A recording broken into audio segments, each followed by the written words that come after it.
как бихте убедили хората от селата, че за тях също ще бъде направено нещо, че те не са забравени? Появяват се от време на време в групите, че центъра е приоритет, а хората от селата сякаш остават малко по-назад. Дори попаднах на един пост. Един баща беше снимал голяма кална лок в подземен път и беше написал следното: сега детето ми гази в същата кал, в която и аз газех като малък. До кога така? Не знам кой е конкретен случай, но често пъти тези кални улици са самоизградени улици. Не означава, че има такива, които не са в лошо експлоатационно състояние. Напротив, има много такива. Но не трябва да забравяме как изглеждаше Враца преди 10 години.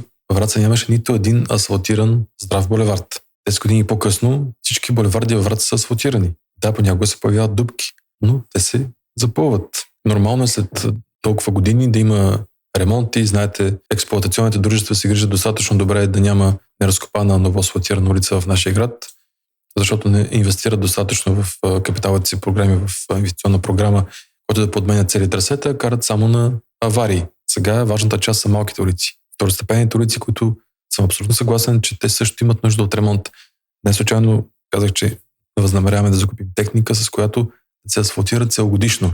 Така че хората и в Горно Пещене, и в Голямо Пещене, и в Мраморен да усетят, че там също при тях мерише на асфалт, че техните улици също се правят